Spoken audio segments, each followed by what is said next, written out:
Hello నమస్తే welcome to my channel మెకానియన్. మన third series వచ్చేసి ఇంజనీరింగ్ మెకానిక్స్. మన థర్డ్ సిరీస్లో 71st వీడియో వచ్చేసి basics of screw Jack. So ఈ వీడియోలో మనము స్క్రూ జాక్ గురించి డీటెయిల్డ్గా డిస్కస్ చేస్తాము, ఓకేనా? సో ఇప్పుడు మనము స్క్రూ జాక్ యొక్క basic working and screw jack యొక్క బేసిక్ అప్లికేషన్ గురించి డీటెయిల్గా చూద్దాము. సో బేసిక్ వర్కింగ్కి ప్రొసీడ్ అయ్యే ముందు మనం అసలు స్క్రూ జాక్ యొక్క బేసిక్ అప్లికేషన్ ఏందో చూద్దాం. స్క్రూ జాక్ దేంట్లో వాడతాం చూడండి.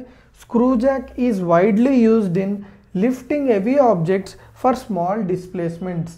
అంటే హెవీ ఆబ్జెక్ట్స్ని స్మాలర్ హైట్స్కి రేజ్ చేయాలన్నప్పుడు, స్మాలర్ డిస్ప్లేస్మెంట్స్కి రేజ్ చేయాలన్నప్పుడు మనము స్క్రూ జాక్ వాడతాము. ఒక చిన్న ఎగ్జాంపుల్ ఏంటంటే, మనకు ఒకవేళ కార్ టైర్ పంక్చర్ అయింది అనుకోండి, మనం ఆ పంక్చర్ని రిపేర్ చేయాలన్నప్పుడు ఏం చేస్తాడు మెకానిక్? మనకు ఒక డివైస్ తెస్తాడు. ఆ డివైస్ తెచ్చి ఏం చేస్తాడు, ఇట్లా అని రొటేట్ చేస్తుంటాడు. సో అది కార్కి పెట్టి ఇట్లా అని రొటేట్ చేయడం వల్ల మనకి one side of the car అనేది లిఫ్ట్ అవుతుంది. సో ఎక్కడైతే పంక్చర్ చేయాలనుకుంటో ఆ సైడ్ ఆ స్క్రూ జాక్ని పెట్టి ఏమంటారు ఆ సైడ్ ఆఫ్ ద కార్ని ఒక సర్టెన్ హైట్ వరకు లేపుతాడు. లేపి ఆ టైర్ తీసేసి మళ్ళీ టైర్ని రిపేర్ చేసేసి మళ్ళీ టైర్ పెట్టేసి స్క్రూ జాక్ తోటి కిందికి చేసేస్తాడు. సో అంటే దాని అర్థమైంది, ఇప్పుడు కార్ అనేది చాలా పెద్ద ఆబ్జెక్టా కదా. సో ఆ ఆబ్జెక్ట్ని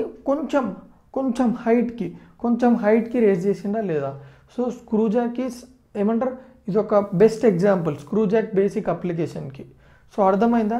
మనము కార్స్ని మేజర్గా కార్స్ని లిఫ్ట్ చేయడానికి, ఇంకా అట్లాంటి ఏమంటారు ఈ ఆటోమొబైల్స్లో చాలా వాడతాం మనం, ఓకేనా స్క్రూ జాక్ని. సో అది మనకు అర్థమైపోయింది. నెక్స్ట్ వచ్చేసి ఏంటంటే బేసిక్ వర్కింగ్. అసలు స్క్రూ జాక్ ఎట్లా వర్క్ చేస్తుంది, అది ఎట్లుంటుంది, దాంట్లో కాంపోనెంట్స్ ఏమేమి ఉంటాయి అవి చూసేద్దాం. సో ఇక్కడ మీరు చూసుకున్నట్టయితే ఇది ఒక schematic diagram of screw Jack. ఇది 2D ఫిగర్. సో ఫస్ట్ మనం దీంట్లో కాంపోనెంట్స్ ఏమేమి ఉన్నాయో చూద్దాం, ఓకే? ఇక్కడ మీరు చూసుకున్నట్టయితే ఇది వచ్చేసి ఏంది, స్టాండ్ కమ్ నట్. సో ఇది వచ్చేసి మోనోలిథిక్ కాస్టింగ్. అంటే దాని అర్థమైంది, ఈ కాస్టింగ్లో ఇదంతా ఒకటే పార్ట్ అన్నట్టు. ఈ స్టాండ్లోనే నట్ వచ్చేస్తుంది, ఓకే? ఈ స్టాండ్తో పాటు ఇక్కడ నట్ వచ్చేస్తుంది. సో ఇదంతా ఒకటే కాస్టింగ్. ఇది క్లియరా? సో ఇదంతా ఒకటే అనమాట, ఇది ఒకటే పార్ట్. అందులో ఈ పార్ట్లో స్టాండ్ ఉంది అండ్ నట్టు కూడా ఉంది. సో నెక్స్ట్ వచ్చేసి ఏంది, స్క్రూ. చూడండి ఒక స్క్రూ అనేది ఉందా లేదా. స్క్రూకి ఇవి వచ్చేసి థ్రెడ్స్, అవునా కదా? ఓ స్క్రూ ఉంది. అండ్ మీరు చూసుకున్నట్టయితే ఈ స్క్రూకి ఒక లీవర్ని కనెక్ట్ చేసి ఉంది. లీవర్ అంటే తెలుసు కదా, ఒక చిన్న రాడ్ అనుకోండి, ఓకే? ఒక చిన్న రాడ్ ఒక లీవర్ కనెక్ట్ చేసి ఉంది, ఓకే? బై సమ్ మెకానిజం, ఒక మెకానిజం లాక్ మెకానిజం తోటి ఈ లివర్ని అనేది ఇక్కడ నుంచి ఇక్కడ కనెక్ట్ చేసినాం. నెక్స్ట్ వచ్చేసి ఏంది, మనం ఏదైతే వెయిట్ని లిఫ్ట్ చేయాలనుకుంటున్నాం చూడండి, ఆ వెయిట్ బ్లాక్ వచ్చేసి ఇది, ఓకే? ఇప్పుడు ఇదంతా అర్థమైందా, దీని యొక్క సెటప్, అందులో ఉన్న కాంపోనెంట్స్. సో నెక్స్ట్ అసలు వర్కింగ్ ఎట్లా వర్క్ చేస్తుంది స్క్రూ జాక్ అనేది మనకు తెలియాలి, ఓకే? దీని బేసిక్ వర్కింగ్ మీకు చెప్తున్నా ఫస్ట్. సో ఆ వర్కింగ్ అర్థమైతేనే మనకి నెక్స్ట్ మనం ఏం కనుక్కోవాలి, ఎట్లా కనుక్కోవాలి అనేది మనకి ఈజీ అయిపోతుంది. సో ఇది ఎట్లా వర్క్ చేస్తుంది అంటే, చూడండి ఇక్కడ ఒక లివర్ ఉందా, ఓకే? ఆ లివర్ని మనము చూడండి, ఆ లివర్ వచ్చేసి ఇది అనుకోండి, ఓకే? ఆ లివర్ వచ్చేసి ఇది అనుకోండి, ఈ బోల్ట్ వచ్చేసి లేదా ఈ స్క్రూ వచ్చేసి ఇది అనుకోండి, ఓకే?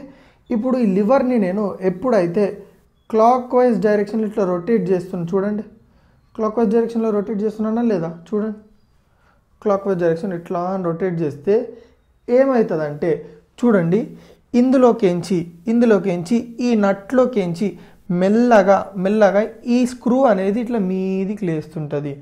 అంటే నట్లోకించి మెల్లగా ఒక్కొక్క థ్రెడ్ బయటికి మీదికి వస్తూ ఉంటుంది. అంటే దాని అర్థమైంది, మనము లీవర్ని ఎప్పుడైతే క్లాక్ వైజ్ డైరెక్షన్లో రొటేట్ చేసినాం అనుకోండి, ఈ స్క్రూ అనేది నట్టు బయటకి వచ్చి మెల్లగా ఇట్లా లేస్తుంది, ఓకే? ఇట్లా తిప్పుతున్నా కొద్దీ ఇట్లా లేస్తుంటుంది. అంటే ఇప్పుడు రొటేట్ చేస్తున్న కొద్దీ మెల్లగా ఇట్లా లేస్తుంటుంది. చూడండి ఇట్లా లేస్తుంటుంది. అంటే మనము ఈ నట్టుని ఈ స్క్రూని మీదికి మూమెంట్ ఉండాలంటే మనం ఏం చేయాలి, ఈ లివర్ని క్లాక్ వైజ్ డైరెక్షన్లో తిప్పాలి. సో క్లాక్ వైజ్ డైరెక్షన్లో తిప్పినప్పుడు ఏమవుతుందంటే ఈ బ్లాక్ని మనము లిఫ్ట్ చేస్తున్నాము, ఓకే, ఎప్పుడు క్లాక్ వైజ్ డైరెక్షన్లో.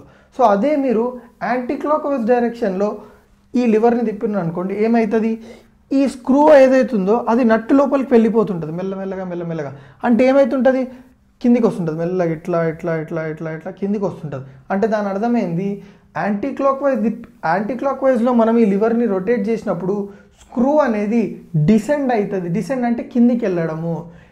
క్లాక్ వైజ్ డైరెక్షన్లో మనము ఈ లివర్ని రొటేట్ చేస్తే బోల్ట్ లేదా స్క్రూ అనేది అసెండ్ అవుతుంది, అంటే మీదికి వెళ్తుంటుంది.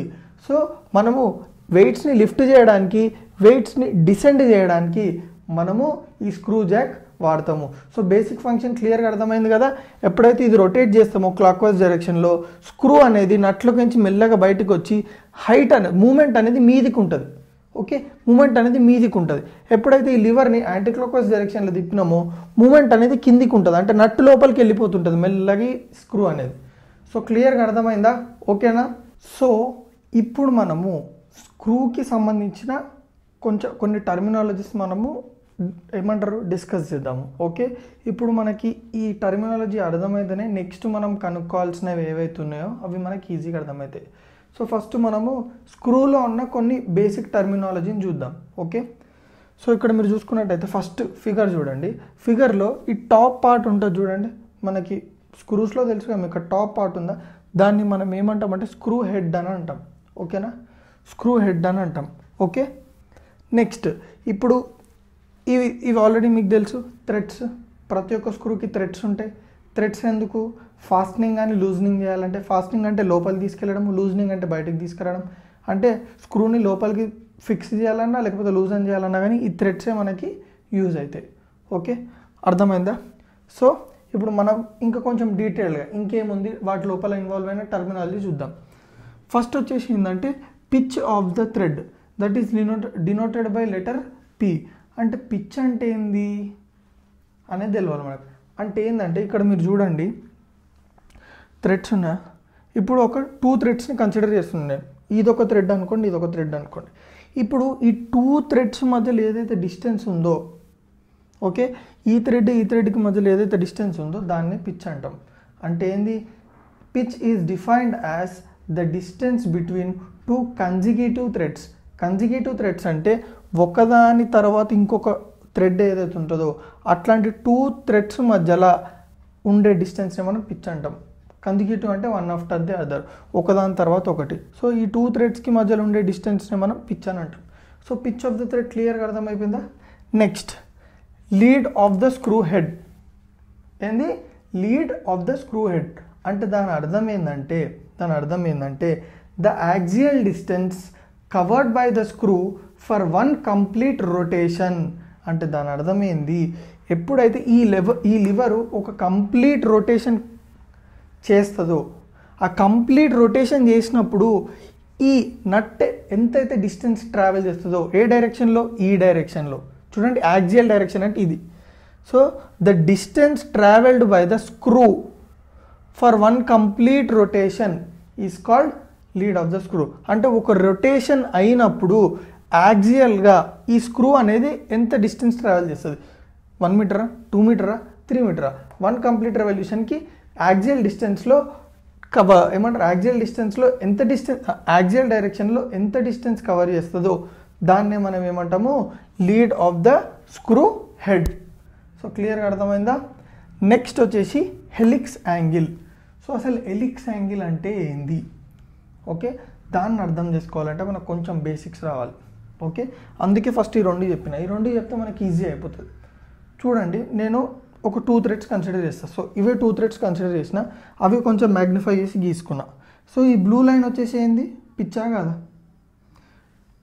2 కన్సిక్యూటివ్ థ్రెడ్స్కి మధ్యలో ఉండే డిస్టెన్స్ని మనం పిచ్ అంటాం కదా. So this is pitch, okay. ఇప్పుడు నేను ఏం చేస్తున్నా అంటే చూడండి ఒకసారి క్లియర్గా చూడండి, ఇది వచ్చేసి ఇయర్ ఫోన్స్. ఇప్పుడు నేను ఏం చేస్తున్నా, దీనికి చుట్టిన, ఓకే, చుట్టిన తర్వాత దీన్ని అన్వౌండ్ చేస్తున్నా. అన్వౌండ్ అంటే ఏందో తెలియాలి, లేకపోతే అన్వైండింగ్. అన్వౌండ్ అంటే ఏందో చూడండి. దీన్ని ఇట్లా చుట్టింది మళ్ళీ ఇట్లా సపరేట్ చేసేసి ఇట్లా చేస్తున్నా. వౌండింగ్ అంటే ఏంది? వౌండ్ ఇట్ అంటే చుట్టడం. చుట్టింది తీసేయడం అన్వౌండ్ అంటాం. ఓకే, ఇది గుర్తుపెట్టుకోండి, ఈ కాన్సెప్ట్ గుర్తుపెట్టుకోండి. సో ఇప్పుడు నేను ఏం చేస్తున్నా అంటే ఈ థ్రెడ్ ఏ షేప్లో ఉంది? సర్కిలా కదా? అవునా కదా? ఈ థ్రెడ్ని మనం ఎట్లా చుట్టినాం? సర్కిల్ షేప్లో చుట్టినాం. ఇప్పుడు నేను ఏమంటారు, దాన్ని అన్వౌండ్ చేయమంటున్నా. అన్వౌండ్ చేయండి అంటే దాని అర్థమైంది చూడండి. ఇట్లున్న థ్రెడ్ని నేను చూడండి, ఇట్లుంది థ్రెడ్. ఇప్పుడు దీన్ని అన్వౌండ్ చేస్తున్నా. అన్వౌండ్ చేస్తే ఎట్లా అవుతుంది? ఇట్లా అవుతుంది. అయినా కాలేదా? సో నేను ఏం చేసిన అంటే ఈ 2 థ్రెడ్స్లో ఒక థ్రెడ్ని అన్వౌండ్ చేసిన. ఓకే, అన్వౌండ్ చేసిన తర్వాత మీరు చూడండి, ఇప్పుడు ఈ సర్క్యులర్గా ఉన్న థ్రెడ్ ఏ డైరెక్షన్లో అవుతుందో దాన్ని అన్వౌండ్ చేసిన తర్వాత వచ్చిన స్ట్రైట్ లైన్ కూడా, అంటే ఆ వైర్ కూడా అదే డైరెక్షన్లో యాక్ట్ చేసినాయి. అదే డైరెక్షన్లో ఉందా లేదా? ఓకే, ఇప్పుడు ఇదే థ్రెడ్ నేను అన్వౌండ్ చేసి ఇది ఇట్లా అయింది. ఓకే, ఇప్పుడు ఈ థ్రెడ్ని నేను ఎక్కడ కనెక్ట్ చేస్తున్నా అంటే పిచ్కి కనెక్ట్ చేస్తున్నా. ఎందుకు చెప్పండి? టూ థ్రెడ్స్కి మధ్య ఉండే డిస్టెన్స్ ఎంత? పిచ్చా కదా? సో నేను ఇప్పుడు దీన్నే స్ట్రైట్ వైర్ చేసిన, అంతే. ఈ సర్కిల్ ఉన్నదాన్ని స్ట్రైట్ చేసిన, అన్వౌండ్ చేసిన. సో ఇది వచ్చేసి ఈ థ్రెడ్, అన్వౌండ్ చేసిన థ్రెడ్. అండ్ చూడండి, నేను 2 థ్రెడ్స్ ఎందుకు వేసిన అంటే పిచ్ని చూపించడానికి. సో దీనికి నేను పిచ్ని కనెక్ట్ చేసిన. ఓకే, ఇది వచ్చేసి పిచ్. అది క్లియర్గా అర్థమైంది. సో ఇప్పుడు నేను ఏం చేస్తున్నా అంటే దీని లెంత్ ఎంత అనుకుందాము. సపోజ్ దీని లెంత్ వచ్చేసి ఎంత? ఇప్పుడు ఈ సర్కిల్ పెరిమీటర్ ఎంత ఉంటుందో ఈ లెంత్ కూడా అంతే ఉంటుంది కదా. సో ఈ లెంత్ ఆఫ్ ద థ్రెడ్ ఎంతనో ఈ లెంత్ ఆఫ్ ద థ్రెడ్ కూడా అంతే. ఇప్పుడు దీని లెంత్ కనుక్కోవాలంటే లెంత్ ఆఫ్ ద సర్కిల్ ఏంది? సర్కంఫరెన్స్ ఆఫ్ సర్కిల్ కదా. That is nothing but 2πr, which is nothing but πd. చూడండి 2πr కదా సర్కంఫరెన్స్ ఆఫ్ సర్కిల్, అంటే 2 × r ఎంత? d. సో πd కదా. సో మీరు చూడండి, ఈ లెంత్ని నేను ఈ రెండింటిని కనెక్ట్ చేయడానికి వాడినా. ఏ రెండింటిని? ఈ రెడ్ లైన్ని, ఈ పిచ్ని. అంటే ఈ థ్రెడ్ని ఇంకా ఈ పిచ్ని కనెక్ట్ చేయడానికి ఈ లెంత్ తోటి, ఈ లెంత్ వాల్యూ ఎంత ఉందో ఆ లెంత్ వాల్యూ లైన్ తీసుకొని ఇక్కడ నేను ఈ రెండింటిని కనెక్ట్ చేసిన. ఓకే, కనెక్ట్ చేసిన తర్వాత మీరు చూడండి ఒక ట్రయాంగిల్ ఫామ్ అయిందా లేదా?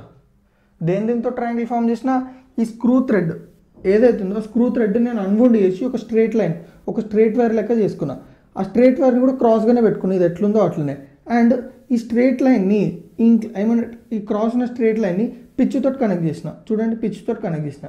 అండ్ ఈ స్ట్రైట్ లైన్ థ్రెడ్ని అండ్ ఈ పిచ్ని దీని లెంత్తో ఉన్న ఒక స్ట్రైట్ లైన్ తోటి కనెక్ట్ చేసిన. ఓకే, ఈ టీటా ఏదైతే ఫామ్ అయిందో దాన్ని ఎలిప్స్ యాంగిల్ అని అంటాం. సో క్లియర్గా అర్థమైందా? సో ఇప్పుడు ఎలిప్స్ యాంగిల్ నేను అనుకుంటున్నాను. చూడండి, tan θ అప్లై చేస్తున్నా. tan θ = opposite by adjacent. tan θ = p/2πd. So ఈ స్క్రూ జాక్కి మట్టుకు ఎలిప్స్ యాంగిల్ వాల్యూ వచ్చేసి tan θ = p/2πd. సో వేరే వాటికి ఎలిప్స్ యాంగిల్ డెఫినేషన్ వేరే ఉంది, కానీ నేను ఈ స్క్రూ జాక్కి నేను మీకు ఇట్లా ఈ డెఫినేషన్ని క్లియర్గా ఇట్లా అర్థం చేయించిన. ఎందుకంటే ఈ tan θ = p/2πd అనేది మనము తర్వాత వాడతాం. సో ఇక్కడ వరకు క్లియర్గా అర్థమైందా? సో ఇందాక మనము స్క్రూ యొక్క బేసిక్ టర్మినాలజీని డీటెయిల్గా చూసినాము. సో ఇప్పుడు ఏంటంటే నేను చూడండి ఏం చేస్తున్నానో చూడండి. ఇక్కడ నేను P అనే ఎఫర్ట్ని అప్లై చేస్తున్నా at the end of liver. So at the end of liver P అనే ఎఫర్ట్ని అప్లై చేస్తున్నా. అండ్ ఈ P అనే ఎఫర్ట్ నుంచి అప్లై చేస్తున్నా కదా, ఆ P నుంచి ఈ సెంటర్కి డిస్టెన్స్ ఎంత? R అనుకున్నా. సో ఇట్లా చూస్తే మీకు కొంచెం కన్ఫ్యూజ్ అవుతుంది. సో నేను ఏం చేసిన అంటే దీని యొక్క టాప్ వ్యూ గీసుకున్నాను నేను ఇక్కడ. సో మీకు ఇప్పుడు క్లారిటీ వస్తుంది. సో మీరు చూడండి, ఇది వచ్చేసి P ఎఫర్ట్ అప్లై చేసిన నేను. ఎక్కడుందా P అనేది? Which is at distance of R from the centre. So screw head center నుంచి దీనికి మధ్యలో డిస్టెన్స్ ఎంత? R. P అనే ఎఫర్ట్ ఇట్లా అప్లై చేస్తున్నా. సో P అనే ఎఫర్ట్ అప్లై చేయడం వల్ల, సో P ఎఫర్ట్ వల్ల ఏమైందంటే నేను ఒక 1 కంప్లీట్ రొటేషన్ తిప్పిన. ఓకే, ఇట్లా తిప్పిన, ఒక కంప్లీట్ రొటేషన్ ఇట్లా తిప్పిన. ఓకే, ఇట్లా ఒక కంప్లీట్ క్లాక్ వైజ్ డైరెక్షన్ ఒక కంప్లీట్ రొటేషన్ తిప్పితే ఈ స్క్రూ అనేది ఎంత హైట్ రైజ్ అయింది అనేది క్వశ్చన్. ఎంత హైట్ రైజ్ అవుతుంది అంటే which is equals to pitch. అంటే దాని అర్థం ఏంది? సపోజ్ నట్ అనేది, ఈ నట్ ఉందా, నట్టు లోపల నట్టుకి అండ్ ఈ స్క్రూ థ్రెడ్స్ ఉన్నాయి, ఇందులో థర్డ్ స్క్రూ అనేది నట్టుతో ఎంగేజ్ అయ్యింది అనుకుందాం. ఈ థర్డ్ స్క్రూ ఉందా, ఇది నట్టుతోటి ఎంగేజ్ అయ్యి ఉంది అనుకుందాం. ఎంగేజ్ అయ్యిందంటే ఏంది, ఆ థర్డ్ స్క్రూ అనేది ఆ నట్టుతోటి లాక్ అయ్యి ఉంది. ఓకే, సో ఇప్పుడు నేను ఒక టర్న్ తిప్పిన క్లాక్ వైజ్, అప్పుడు ఏమవుతుందంటే ఈ థర్డ్ థ్రెడ్ అనేది మీదికి వెళ్తుంది. మీదికి వెళ్ళి సెకండ్ థ్రెడ్ అనేది ఈ ఎండ్లో నట్టుతోటి ఎంగేజ్ అయి ఉంటుంది. అంటే మీరు చూసుకున్నట్టయితే ఫస్ట్ థర్డ్ నెట్ ఎక్కడ థర్డ్ థ్రెడ్ ఎక్కడ ఉండే, ఇక్కడ ఉండే. థర్డ్ థ్రెడ్ ఎక్కడికి వెళ్ళింది, మీదికి వెళ్ళింది. నెక్స్ట్ థ్రెడ్ వచ్చింది, సెకండ్ థ్రెడ్ వచ్చింది. అంటే దాని అర్థం ఏంది, సెకండ్ థ్రెడ్కి థర్డ్ థ్రెడ్కి మధ్యలో ఉన్న డిస్టెన్స్ని కవర్ చేసిందా లేదా. సో థర్డ్ థ్రెడ్ మీదికి వెళ్ళి సెకండ్ థ్రెడ్ మళ్ళీ అదే పొజిషన్కి వచ్చిందంటే దాని అర్థమైంది వాటి మధ్యలో ఎంతైతే డిస్టెన్స్ ఉంటుందో ఆ డిస్టెన్స్ కవర్ చేసింది. సపోజ్ ఇది ఉంది 2 థ్రెడ్. సో ఈ థర్డ్ థ్రెడ్ నుంచి సెకండ్ థ్రెడ్కి ఎంగేజ్ అయిపోయింది నట్టు, ఇది నట్టు అనుకోండి. సో థర్డ్ థ్రెడ్కి సెకండ్ థ్రెడ్కి మధ్యలో ఉన్న డిస్టెన్స్ ఏంది, పిచ్. అంటే ఒక కంప్లీట్ రెవల్యూషన్కి ఎంత హైట్ లేదా ఎంత డిస్టెన్స్, యాక్సియల్ డిస్టెన్స్ కవర్ అయింది, which is equals to pitch.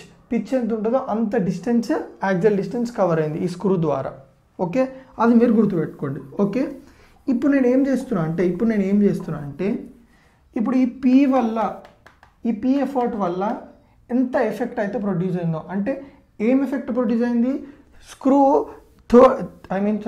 Third thread నుంచి ఏమైంది, సెకండ్ థ్రెడ్ అనేది ఆ పొజిషన్లోకి వచ్చింది, అంటే పిచ్ డిస్టెన్స్ కవర్ చేసింది. సో నేను ఏం చేస్తున్నా అంటే సేమ్ ఇదే ఎఫెక్ట్ ప్రొడ్యూస్ కావడానికి నేను పీ అనే ఫోర్స్ ఇక్కడ అప్లై చేసిన, P1 అనే ఎఫర్ట్. సో ఈ P1 ఎఫర్ట్ ఎంత డిస్టెన్స్లో ఉంది సెంటర్ నుంచి, R1 డిస్టెన్స్లో ఉంది సెంటర్ నుంచి. సో ఈ P వల్ల ఈ డిస్టెన్స్లో ఎంత ఎఫెక్ట్ అయితే ప్రొడ్యూస్ అవుతుందో, సిమిలర్గా ఈ P1 వల్ల which is at distance of R1 అంతే ఎఫెక్ట్ ప్రొడ్యూస్ అవుతుంది. అంటే ఈ P ఎఫర్ట్ వల్ల ప్రొడ్యూస్ అయింది ఏంది, ఇది 1 రొటేషన్ తిరగడం వల్ల ఏమైంది, పిచ్ అంత డిస్టెన్స్ కవర్ చేసింది. అంటే పిచ్ ఎంత ఉంటుందో ఆ వాల్యూ అంత డిస్టెన్స్ని మూవ్ అయింది మీదికి స్క్రూ. సిమిలర్గా దీనివల్ల కూడా పిచ్ అంతా డిస్టెన్స్ యాక్సియల్గా స్క్రూ అనేది మూవ్ అవుతుంది. సో ఈ రెండు ఒకటే. సో ఈ రెండు ఒకటే అంటే దీని moment of force is equals to దీని moment of force. So moment of force formula ఏంది, force into perpendicular distance. So P into R. So P into R is equals to ఈ వాల్యూ ఎంత అయితే వస్తుందో ఈ వాల్యూ కూడా అంతే ఉంటుంది. So P1 into R1. So P into R by R1 is equals to P1. ఎందుకు ఈ R1 అటు పంపించిన, P1 is equals to P into R by R1 అంటే ఏంది, R1 is nothing but 2R is equals to DA కదా. So R is equals to D/2 కదా. So R1 is equals to D/2. So 2 మీదకి పోతే 2PR/D. So P1 is equals to 2PR/D. So మనం P1 ఎందుకు కనుక్కున్నాం అంటే మనకు answer P1 టర్మ్స్లో రావాలి. So P1 టర్మ్స్లో రావాలంటే మనము ఇది లేదు, మనం క్రియేట్ చేసినాం దేన్ని బేస్ చేసుకొని, దీన్ని బేస్ చేసుకొని, దీనివల్ల ప్రొడ్యూస్ అయ్యే ఎఫెక్ట్ ఎంతైతే ఉంటుందో మనము ఇంకొక ఫోర్స్ అట్లాంటిది క్రియేట్ చేసినాం, ఇంకొక ఎఫర్ట్ అట్లాంటిది క్రియేట్ చేసినాం, సచ్ దట్ దీనివల్ల ప్రొడ్యూస్ అయ్యే ఎఫెక్ట్ కూడా దీనివల్ల ఎంత అయితే ప్రొడ్యూస్ అవుతుందో దీనివల్ల కూడా అంతే ప్రొడ్యూస్ అవుతుంది. సో రెండింటిని ఈక్వల్ చేసుకోవచ్చు కదా. సో ఈక్వల్ చేసుకొని P1 is equals to 2PR/D. క్లియర్గా అర్థమైందా, ఓకేనా. సో ఇందాక మనము ఎక్కడి వరకు డిస్కస్ చేసినాము, మనము P1 is equals to P into 2R/D. అంటే మనం ఏమనుకున్నాము, ఈ ఎఫర్ట్ వల్ల ప్రొడ్యూస్ అయ్యే ఎఫెక్ట్ ఏదైతే ఉండదో that will be equal to effect which is produced by the effort P1 అని అనుకున్నాం. సో రెండింటిని ఈక్వల్ చేసుకుంటే మనకి P1 వాల్యూ ఎంత వచ్చింది, P1 is equals to P into 2R/D. That means moment of force produced by this effort is equals to moment of force produced by this effort. So దాన్ని ఆ condition use చేసుకొని మనం P1 value అనుకున్నాం. So ఇదంతా clear ఉంది. So ఇవన్నీ ఎందుకు confusing ఉంది మీకు. సో కన్ఫ్యూజన్ అంతా నేను దానికి చెక్మేట్ పెడతా, ఫుల్ స్టాప్ పెడతా. ఏంటంటే ఫస్ట్ మనం ఒక చిన్న కాన్సెప్ట్ అర్థం చేసుకున్నాం అనుకోండి, మిగతాదంతా చాలా ఈజీ అయిపోతుంది. ఓకే, ఇప్పుడు మీరు ఫిగర్ చూస్తున్నారు కదా. సో ఇది ఒక సిచ్యువేషన్ అనుకుందాం. ఈ సిచ్యువేషన్లో మీరు చూసుకున్నట్టయితే ఇది ఎగ్జాక్ట్లీ ఒక సిచ్యువేషన్. ఏంటంటే లివర్ ఇక్కడ ఉంది, లివర్ ఇక్కడ ఉన్నప్పుడు వెయిట్ అనేది ఒక డిస్టెన్స్ ట్రావెల్ చేసింది. ఇప్పుడు ఇన్ని స్క్రూ థ్రెడ్స్ ఉన్నాయంటే ఒక 3-4 రొటేషన్స్ అయితేనే కదా ఈ స్క్రూ థ్రెడ్స్ అనేది మీదికి వచ్చినాయి ఇన్ ద సెన్స్ మన వెయిట్ అనేది రేజ్ అయిందా లేదా. బేసికల్గా ఎట్లుంటుంది, ఈ టోటల్ స్క్రూ హెడ్ అనేది ఇక్కడ ఉంటుంది. సో ఎప్పుడైతే మనం రొటేషన్ స్టార్ట్ చేస్తామో ఒక్కొక్క స్క్రూ థ్రెడ్ మెల్లగా ఈ నట్ స్క్రూ థ్రెడ్స్ నుంచి మెల్లగా పైకి వస్తుంటాయి క్లాక్ వైజ్ రొటేట్ చేస్తున్నప్పుడు. సో ఇప్పుడు ఎట్లాంటి ఏ ఇన్స్టెన్స్లో ఉందంటే ఆల్రెడీ 4 స్క్రూ థ్రెడ్స్, అంటే ఈ డిస్టెన్స్ అంతా ట్రావెల్ చేసింది మీదికి. సో 3 స్క్రూ థ్రెడ్స్ వచ్చేసి ఇంకా నట్ యొక్క స్క్రూ థ్రెడ్స్ తోటి ఎంగేజ్ అయి ఉన్నాయి ఈ 3 స్క్రూ థ్రెడ్స్. సో ఈ ఇన్స్టెన్స్లో మీరు చూసుకున్నట్టయితే ఈ వెయిట్ ఉందా, ఈ వెయిట్ అనేది దేని మీద యాక్ట్ అవుతుంది మీరు చెప్పండి. ఈ ఇన్స్టెన్స్లో నేను ఆపిన, తిప్పట్లేదు, లివర్ని తిప్పట్లేదు, ఇట్లనే ఆపేసిన. బాడీ స్టేబుల్గా ఉంది అంటే దాని అర్థం ఏంది?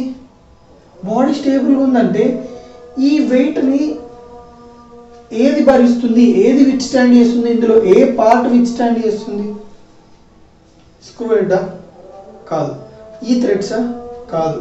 ఏవైతే నట్ స్క్రూ థ్రెడ్స్ తోటి ఎంగేజ్ అయిన ఈ స్క్రూ థ్రెడ్స్ ఉన్నాయి చూడండి, అవి. అంటే ఈ టోటల్ వెయిట్ ఇప్పుడు ఈ స్క్రూ థ్రెడ్స్ మీద యాక్ట్ అవుతుంది, ఈ 3 స్క్రూ థ్రెడ్స్ మీద. అంటే దాని అర్థం ఏంది? ఈ స్క్రూ థ్రెడ్స్ ఈ వెయిట్ని విత్ స్టాండ్ చేస్తున్నాయి, అవునా కాదా? ఓకే, అవునా కాదా? సో ప్రతి అంటే ఇప్పుడు ఇందులో ఎన్ని స్క్రూ థ్రెడ్స్ ఉంటే అన్ని స్క్రూ థ్రెడ్స్ దీని వెయిట్ని విత్ స్టాండ్ చేస్తున్నాయని అర్థం. ఓకేనా?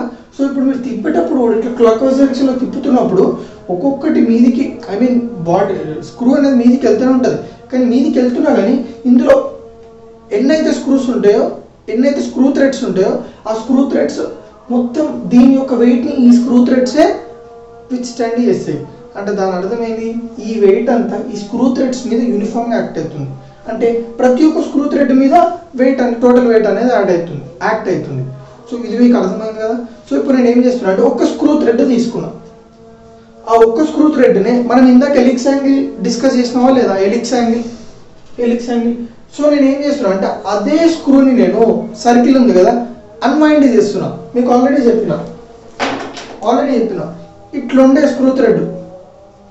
స్క్రూ థ్రెడ్ అన్వైండ్ చేసి ఏం చేసిన, ఆ స్క్రూ ఏ డైరెక్షన్లో యాక్ట్ అవుతుందో అదే డైరెక్షన్లో పెట్టిన. అండ్ మీరు చూసుకున్నట్టయితే ఒక స్క్రూకి ఇంకో స్క్రూకి మధ్యలో డిస్టెన్స్ ఎంత? పిచ్. సో ఆ లైన్ని దీంతో కనెక్ట్ చేసిన, ఎందుకంటే కనెక్టే ఉంటుంది, ఎందుకంటే ఇంకో స్క్రూకి మధ్యలో ఎంత డిస్టెన్స్? పిచ్. సో ఇది పి.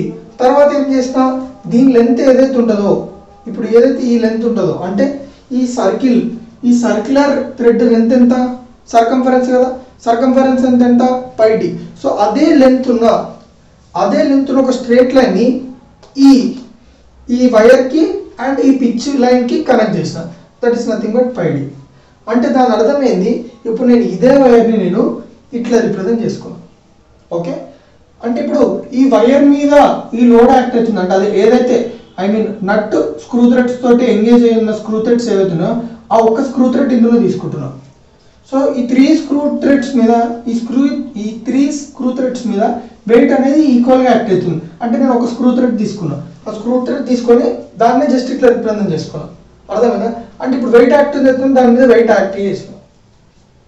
ఓకే, సో మొత్తానికి ఈ వెయిట్ అనేది ఈ 3 స్క్రూ థ్రెడ్స్ మీద ఈక్వల్గా యాక్ట్ అవుతుంది. సో అందులో నేను ఒక స్క్రూ థ్రెడ్ తీసుకొని చెప్పిన కదా అన్వైండ్ చేసి, సో ఇదంతా మీకు ఆల్రెడీ ఎక్స్ప్లెయిన్ చేసిన ఎలిప్స్ యాంగిల్లో. సో ఎలిప్స్ యాంగిల్ చూస్తే మీకు అర్థమైపోతుంది.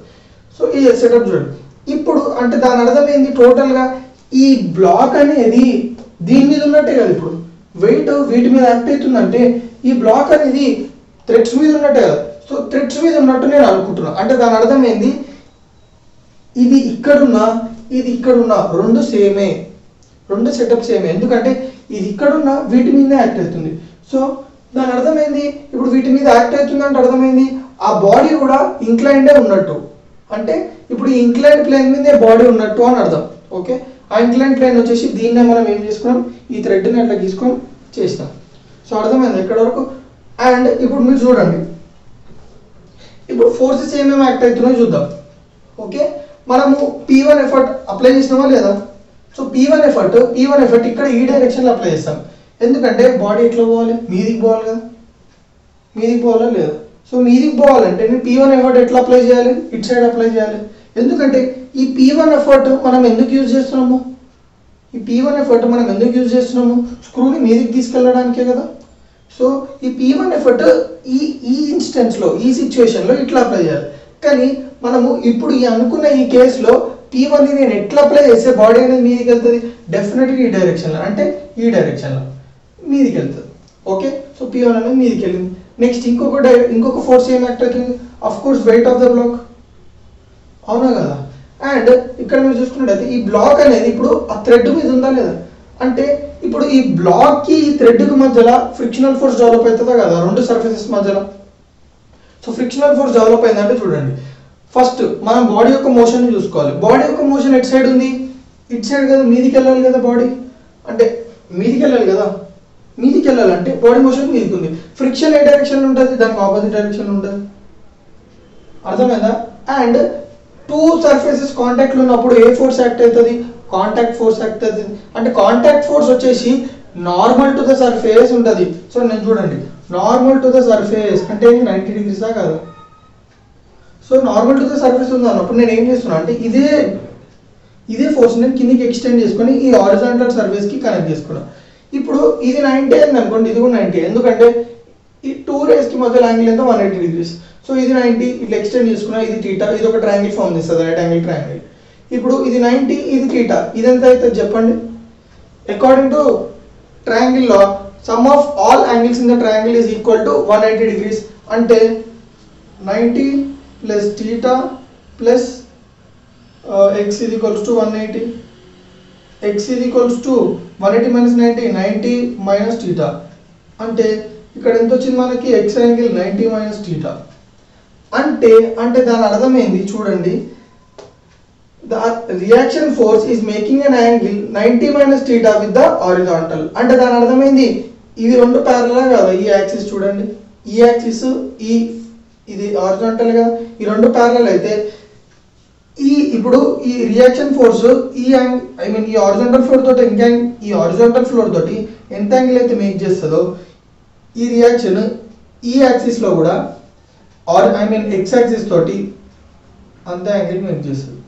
మళ్ళీ ఒకసారి చెప్తున్నా, ఇక్కడ ఈ రియాక్షన్ ఫోర్స్ ఈ హారిజాంటల్ ఫ్లోర్ తోటి ఎంత అయితే యాంగిల్ మేక్ చేస్తుందో సేమ్ యాంగిల్ ఇదే రియాక్షన్ ఫోర్స్ ఈ కోఆర్డినేట్ లో ఎక్స్ యాక్సిస్ తోటి 90 మైనస్ థీటా మేక్ చేస్తుంది. ఎందుకంటే ఇక్కడ ఎక్స్ యాక్సిస్, ఇక్కడ ఈ హారిజాంటల్ ఫ్లోర్ అనేవి రెండు ప్యారలల్ ఉన్నాయి అనుకోండి, దీంతో ఎంత యాంగిల్ అయితే మేక్ చేస్తుందో సేమ్ R2 కూడా ఈ యాక్సిస్ లో ఎక్స్ యాక్సిస్ తోటి అంతే మేక్ చేస్తుంది.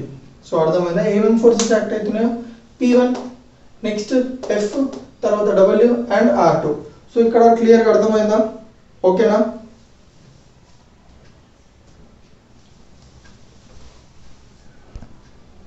సో ఇందాక మనము ఎక్కడ వరకు సాల్వ్ చేసినాము చూడండి, మనము ఈ బ్లాక్ మీద అంటే ఆ వెయిట్ బ్లాక్ మీద యాక్ట్ అయ్యే ఫోర్సెస్ అన్నిటిని డ్రా చేసుకున్నాము. అండ్ ఇప్పుడు నేను ఏం చేస్తున్నా అంటే ఇలా కొంచెం మనకు కన్ఫ్యూజన్ ఉంది అంతా. సో నేను ఏం చేస్తున్నా అంటే ఈ బ్లాక్ మీద యాక్ట్ అయ్యే ఫోర్సెస్ని నేను కోఆర్డినేట్ యాక్సిస్లో మళ్ళీ సపరేట్గా రిప్రజెంట్ చేసుకున్నా. చూడండి, P1 W వచ్చేసి కిందికి యాక్ట్ అవుతుంది W, అండ్ R1 వచ్చేసి it is making an angle 90 minus theta with X axis తోటి. సో ఎక్స్ యాక్సిస్ తోటి 90 మైనస్ థీటా చేస్తే వై యాక్సిస్ తోటి ఎంత చేస్తుంది నాకు చెప్పండి. ఎక్స్కి వైకి మధ్యలో యాంగిల్ ఎంత ఉంటుంది, 90 కదా. సో ఎక్స్ తోటి 90 మైనస్ థీటా చేసింది, ప్లస్ మనం దీన్ని వై అనుకుందాం, మనకి యాంగిల్ తెలియదు కాబట్టి వై యాక్సిస్ తోటి ఎంత మేక్ చేస్తుందో నాకు తెలియదు. సో దాన్ని వై అనుకుంటున్నాం. ఈ టోటల్ యాంగిల్ ఎంత ఎక్స్కి వైకి మధ్యలో ఉంది, 90 కదా. So y is equals to చూడండి 90, ఈ 90 మైనస్ థీటా తీసుకోతే minus 90 plus theta, y is equals to theta. అంటే y తోటి ఎంత యాంగిల్ మేక్ y యాక్సిస్ తోటి ఎంత యాంగిల్ మేక్ చేస్తుంది, theta. So it is making an angle theta with the y axis. So x axis తోటి 90 minus theta make చేస్తుంది reaction force, y axis తోటి theta make చేస్తుంది. And f వచ్చేసి f మనకి ఎంత మేక్ చేస్తుంది, థీటా.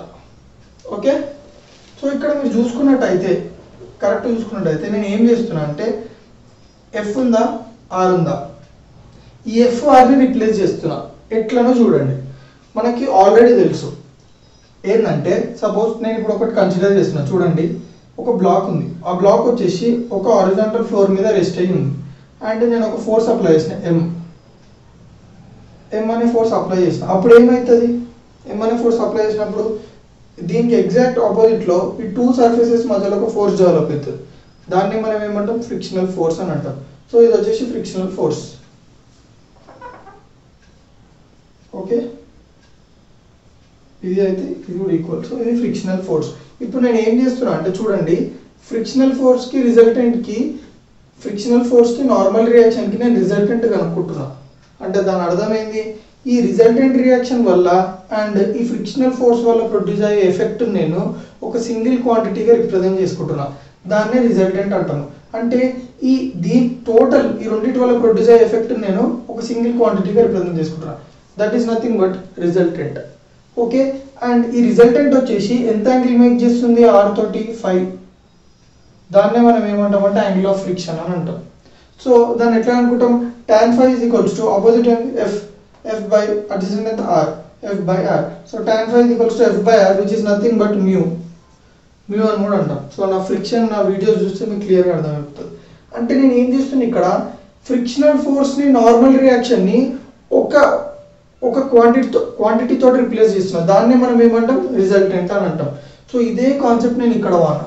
ఇక్కడ ఏం చేసిన, నేను ఫ్రిక్షనల్ ఫోర్స్ని నార్మల్ రియాక్షన్ని దాని యొక్క రిజల్టెంట్ తోటి రిప్లేస్ చేయడానికి చూసిన. ఫస్ట్ రిజల్టెంట్ తోటి రిప్లేస్ చేయాలంటే మనకున్న ఒక్క రిఫరెన్స్ ఏంటంటే చూడండి, resultant will make an angle 5 with the normal reaction. So resultant గీసుకున్నా and it is making an angle 5 with the normal reaction. Okay, ఇప్పుడు నార్మల్ రియాక్షన్ తోటి 5 మేక్ చేస్తే ఈ r డాష్ అనేది y యాక్సిస్ తోటి ఎంత మేక్ చేస్తుంది, ఈ టోటల్ యాంగిల్ ఎంత, 5 ప్లస్ θ. సో r dash is making an angle 5 plus theta with the y axis and p1 ఈ డైరెక్షన్ లో యాక్ట్ అవుతుంది, w ఈ డైరెక్షన్ లో యాక్ట్ అవుతుంది. సో నేను ఎందుకు ఇట్లా చేసిన అంటే, ఇప్పుడు FR ఈ రెండింటిని మనం సాల్వ్, ఇప్పుడు ఇక్కడ 4 ఫోర్స్లు అయిపోతాయి. ఈ 4 ఫోర్స్లను సాల్వ్ చేయాలంటే మనకి చాలా ఈక్వేషన్స్ అవసరము, ప్రాసెస్ పెద్దగా అవుతుంది. సో నేను ఆ ప్రాసెస్ని కట్ డౌన్ చేసి ఏం చేసిన, సింపుల్ ఈ ఎఫ్ని ఆర్ని దాని యొక్క రిజల్టెంట్ తోటి రిప్లేస్ చేసిన. సో ఎట్లా చేసిన అనేది మీకు క్లియర్గా అర్థమైందా ఇక్కడ వరకు? ఓకేనా? సో ఇందాక మనము ఎక్కడ వరకు చేసినాము, మనము ఈ బ్లాక్ మీద ఏ ఫోర్సెస్ యాక్ట్ అవుతున్నాయో గీసుకున్నాము. అండ్ ఇప్పుడు నేను ఈ బ్లాక్ మీద ఈక్విలిబ్రియం కండిషన్స్ అప్లై చేస్తున్నాను.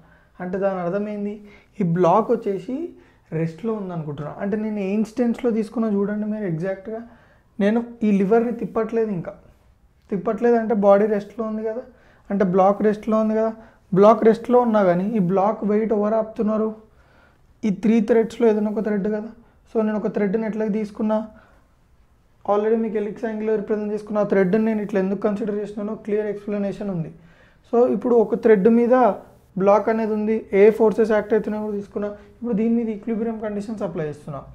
అంటే ఈక్విలిబ్రియం కండిషన్స్ అప్లై చేసిన తర్వాత ఫస్ట్ ఏమేమి ఫోర్సెస్ యాక్ట్ అవుతున్నాయో అవన్నీ గీసుకున్నా.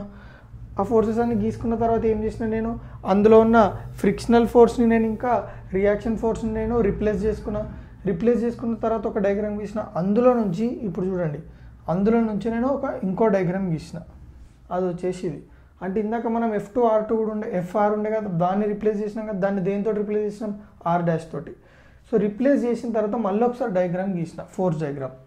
ఓకే, సో ఇప్పుడు నేను బాడీని ఈక్విలిబ్రియంలో ఉందని అనుకుంటున్నాను. ఓకే, అది మీరు చాలా ఇంపార్టెంట్ గుర్తుపెట్టుకోండి. ఇప్పుడు చూడండి ఎగ్జాక్ట్గా P1 యాక్ట్ అవుతుంది, W యాక్ట్ అవుతుంది, R డాష్ యాక్ట్ అవుతుంది. Fని Rని ఎలిమినేట్ చేసిన, R డాష్ యాక్ట్ అవుతుంది. సో వీటి మధ్యలో యాంగిల్స్ ఏంటివో చూద్దాం ఫస్ట్. ఓకే, ఇప్పుడు ఇది θ+5 అనుకోవడం ఏంది, అదే యాంగిల్. సో R డాష్ వచ్చేసి θ+5, ఇది θ+5 అంటే ఇది ఎంత ఉంటుంది, 90 కదా. సో R డాష్ P1 తోటి ఎంత యాంగిల్ మేక్ చేస్తుంది, θ+5 + 90 ఎంత, 90 + θ+5. That is the angle made by the R dash with P1. Next P1కి Wకి మధ్యలో యాంగిల్ ఎంత ఉంది, 90 ఉంది. బాగుంది. నెక్స్ట్ R డాష్కి Wకి మధ్యలో యాంగిల్ ఎంతో చూద్దాం. ఎట్లా చూస్తామంటే ఫస్ట్ ఈ యాంగిల్ ఎంత, 90 కదా. సో ఈ యాంగిల్ అయిపోయింది మనది. ఇంకే యాంగిల్ కనుక్కోవాలి, ఈ యాంగిల్ కనుక్కోవాలి. ఈ యాంగిల్ ఎట్లా కనుక్కుంటావు చెప్పు. ఆల్రెడీ నీకు ఈ యాంగిల్ ఉంది θ+5. సో మీరు చూసుకున్నట్టయితే ఈ టోటల్ యాంగిల్ ఎంత ఉంటుంది, 90 కదా. సో 90లో ఆల్రెడీ నాకు θ+5 తెలుసు. అంటే నేను ఇది θ+5 అంటే ఇది y అనుకుంటున్నాను. సో ఇక్కడ చూద్దాం, y plus theta plus 5 is equals to 90. కరెక్టా కదా? నాకు ఈ యాంగిల్ కావాలి, అంటే ఇంకో ఈ యాంగిల్ కావాలి, నాకు ఈ యాంగిల్ ఉంది కానీ టోటల్ యాంగిల్ తెలుసు 90. సో ఈ యాంగిల్ ఎంత? Theta plus 5. మనకి ఏది కనుక్కోవాలి? ఇది, అదెంత? y అనుకున్నాం. టోటల్ యాంగిల్ ఎంత? Is equals to 90.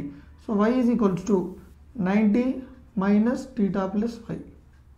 సో మీరు చూసుకున్నట్టయితే ఈ యాంగిల్ ఎంత వచ్చింది? 90 మైనస్ టీటా ప్లస్ 5. సో ఇది 90 మైనస్ టీటా ప్లస్ 5, ఇదెంత? 90. So 90 minus theta plus 5 plus 90 ఎంత? 180 మైనస్ టీటా ప్లస్ 5. అంటే ఇప్పుడు టోటల్ యాంగిల్ ఎంత వచ్చింది మనకి? 180 మైనస్ టీటా ప్లస్ 5. సో ఈ యాంగిల్ ఎంత? 90 ప్లస్ టీటా 5, ఇదంతా 90, ఇదంతా 180 మైనస్ టీటా ప్లస్ 5. సో ఇక్కడనే వెరీ వెరీ ఇంపార్టెంట్, బాడీ ఈక్విలిబ్రియంలో ఉంది అండ్ ఇవి వచ్చేసి కాంకరెంట్ కోప్లేనర్ ఫోర్సెస్. అంటే కాంకరెంట్ అంటే ఏంది? 3 line of action of forces ఒక దగ్గర మీట్ అవుతున్నాయి, లేదా 3 ఒక దగ్గర మీట్ అవుతున్నాయి అంటే concurrent. So 3 line of action of forces ఒక దగ్గర మీట్ అవుతున్నాయి అంటే కాంకరెంట్ ఫోర్సెస్ అండ్ సేమ్ ప్లేన్లో యాక్ట్ అవుతున్నాయి కాబట్టి concurrent coplanar forces. And one of the most important condition ఏంటంటే బాడీ అనేది ఈక్విలిబ్రియంలో ఉంది. సో మనం లామిస్ థియరం అప్లై చేయొచ్చు, 2 కండిషన్స్ని సాటిస్ఫై చేసింది కాబట్టి. సో లామిస్ థియరం అప్లై చేస్తున్న లామిస్ థియరం ఏంది? f1 బై సైన్ ఆల్ఫా ఇది equals to f2 by sine beta ఇది equals to f3 by sine gamma. So f1 వచ్చేసి ఏది తీసుకున్నాం? r డాష్కి ఎగ్జాక్ట్గా ఆపోజిట్ యాంగిల్ ఏది ఉంది? 90. So r dash by sine 90 అట్లా తీసుకోవాలి లామిస్ థియరంలో, గుర్తుపెట్టుకోండి. సో ఇది మీకు క్లియర్గా అర్థం కాకపోతే నా లామిస్ థియరం వీడియో చూడండి, మీకు అర్థం అయిపోతుంది. సో r2 డాష్కి ఏదైతే ఆపోజిట్ ఉందో దాన్ని యాంగిల్ తీసుకోవాలి. r dash by sine 90 is equals to f2 ఏది తీసుకున్న wకి ఆపోజిట్ ఏముంది? ఇది. So w by sine of 90 plus theta plus 5 ఇది ఈక్వల్స్ టు p1కి ఆపోజిట్ ఏముంది? ఇది. ఇదెంత angle? Total angle 180 minus theta plus 5. So p1 by sine of 180 minus theta plus 5. So నాకు కావాల్సింది p1 కాబట్టి నేను w తీసుకుంటున్నా ఇంకా p1 తీసుకుంటున్నా. సో ఇక్కడ చూడండి, ఈ 2 ఈక్వల్ చేసుకుంటే నాకు ఏమొస్తుందో చూడండి. w by sine of 90 plus theta plus 5 is equals to p1 by sine of theta plus 5. So sine of theta plus 5 అది పంపించుకుంటున్నా. So p1 is equals to w into ఇది ఇటు పోతే ఇంటూ అవుతుంది sine of theta plus 5 by. So ఇక్కడ very very important, ఈ sine of theta plus 5 ఎట్లా వచ్చింది అనేది. సైన్ ఆఫ్ 180 మైనస్ థీటా ఎంత? Sine theta. So sine of theta plus 5 అట్లా వచ్చింది. సో ఈ సైన్ ఆఫ్ టీటా ప్లస్ 5 అటు పంపించుకుంటే ఏమవుతుంది? ఇంటూ అవుతుంది. So w into sine of theta plus 5 by ఇక్కడ చూడండి సైన్ ఆఫ్ 90 ప్లస్ థీటా ఎంత? కాస్ థీటా కదా. So sine of 90 plus theta plus 5 ఎంత? Cos of theta plus 5. So w into sine of theta plus 5 by cos of theta plus 5 is equals to p1. So sine of theta plus 5 by cos of theta plus 5 is nothing but tan of theta plus 5. So p1 is equals to w into tan of theta plus 5. అంటే p1 ఎంత మనకి? w into tan of theta plus 5. So అంత effort పెడితే మనము యాక్సియల్గా స్క్రూని అంటే వెయిట్ని మొత్తానికి lift చేయొచ్చు అని అర్థం. సో బేసిక్ అంటే minimum value of p1 that is required to lift the weight అనేది ఇది. సో ఎక్కడ క్లియర్గా అర్థమైందా? సో ఇందాక మనము ఎక్కడ వరకు చేసినాము? మనము p1 వాల్యూ కనుక్కున్నాము, అవునా కదా? సో p1 నుంచి మనం ఇప్పుడు ఏం చేస్తామంటే చూడండి, p1 నుంచి మనము p వాల్యూ కనుక్కుంటాం. ఓకే, సో p వాల్యూ ఎట్లా కనుక్కుంటాం? ఈ ఈక్వేషన్ మనకు ఆల్రెడీ తెలుసు. సో నేను ఏం చేస్తున్నా అంటే ఇటు సైడ్ పంపించుకుంటున్నాను. సో అన్ని పంపించుకొని p అటు సైడ్ పెట్టుకుంటే ఏముంటుంది? p equals to p1 into d by 2r. So p1 value నాకు ఆల్రెడీ తెలుసు, మనం కనుక్కున్నాం ఇందాక. So w into tan of theta plus 5 into d by 2r. So p equals to w into d into tan of theta plus 5 by 2r equals to p. కానీ ఇక్కడ ఒకటి ఏంటంటే నేను తీసుకున్న సిచ్యువేషన్ ఏంది? ప్రతిసారి నేను క్లాక్ వైజ్ డైరెక్షన్లో తిప్పినా, అంటే క్లాక్ వైజ్ డైరెక్షన్లో తిప్పితే ఏమవుతుంది? నేను మీకు ఆల్రెడీ చెప్పిన, స్క్రూ యొక్క హైట్ రైజ్ అవుతుంది, అంటే స్క్రూ అసెండ్ అవుతుంది, అంటే వెయిట్ అసెండ్ అవుతుంది, వెయిట్ మీదికి వెళ్తుంది. ఓకే, బాగుంది, వెయిట్ మీదికి వెళ్తుంది. సో వెయిట్ కిందికి వచ్చే కండిషన్ కూడా తీసుకోవాలి కదా. సో మనం ఒకటి సాల్వ్ చేస్తామంటే దాని క్వైట్ ఆపోజిట్ కిందికి వచ్చే కండిషన్. అంటే p డిసెండ్ అవుతున్నప్పుడు ఏంది? p1 for descending. So p1 for descending అంటే p1 ఎంత ఉంది యాక్చువల్గా p1 వాల్యూ ఏంది? w tan of theta minus 5. So యాక్చువల్గా అయితే టీటా ప్లస్ 5 ఉంటుంది. సో ఈ కండిషన్ వచ్చేసి అసెండింగ్కి, అంటే స్క్రూ అనేది మీదికి వెళ్తే, స్క్రూ మీదికి వెళ్ళిందంటే వెయిట్ కూడా మీదికి లిఫ్ట్ అయినట్టు. సో ఇప్పుడు స్క్రూ డిసెండ్ అవుతుందంటే వెయిట్ కూడా కిందికి వస్తున్నట్టు. అంటే వెయిట్ కిందికి వస్తుందో అంటే వెయిట్ డిసెండ్ అవుతుంది లేదా స్క్రూ డిసెండ్ అవుతుంది అన్న సిచ్యువేషన్ మనం తీసుకోలేదు. సో దానికి సాల్వ్ చేస్తే ఏమొస్తుంది అంటే P1 వచ్చేసి W into tan of theta minus 5. Okay, so for descending ఏంది P1 వచ్చేసి W into tan of theta minus 5. So అప్పుడు P వాల్యూ ఎంత ఉంటుంది, P వాల్యూ ఎంత ఉంటుంది, W into D into tan of theta minus 5 by 2R. So క్లియర్గా అర్థమైంది. దాని తర్వాత మనం ఏమనుకోవాలంటే సో మనకి P1 for ascending and P1 for descending కూడా వచ్చింది, and P for ascending P for descending కూడా వచ్చేసింది. సో ఇప్పుడు నేను ఏం చేస్తున్నా అంటే టార్క్ అనుకుంటున్నా రెండు సిచ్యువేషన్స్లో. టార్క్ అంటే అసెండింగ్కి ఎంత టార్క్ కావాలి, టార్క్ అంటే ఏంది, force into perpendicular distance. So force is nothing but effort, so effect into perpendicular distance. Tau is equals to అసెండింగ్కి సిచ్యువేషన్. సో P వాల్యూ ఎంత అసెండింగ్కి, W into tan of theta plus 5 into D by 2R, to tan of theta plus 5 by 2R into R and R cancel అయిపోతే tau is equals to W by 2 into D into tan of theta plus 5. అంటే అసెండింగ్కి అంటే body మీదికి వెళ్ళాలంటే minimum torque that is required. So ఇక్కడ నువ్వు torque apply చేస్తావు. Okay done. Next P1 వచ్చింది, P వచ్చింది. ఇప్పుడు టో ఫర్ డిసెండింగ్ ఎంత, tau is equals to W by 2 into D into tan of theta minus 5. ఎట్లా వచ్చింది, సింపుల్. P ఎంత, P వాల్యూ సబ్స్టిట్యూట్ చేసుకోవాలి into R. So R cancel అయిపోతుంది just. So మిగిలింది రాసేసేయడం, W by 2 into D into tan of theta minus 5. So క్లియర్గా అర్థమైందా, చాలా చాలా ఎక్స్టెన్సివ్గా ఎలాబొరేట్గా చెప్పిన. పక్కా ప్రతి ఒక్కరు ఏం చేస్తారంటే స్కిప్ కొట్టేస్తారు. నేను అది పట్టించుకోను, ఎందుకంటే ఇంత పెద్ద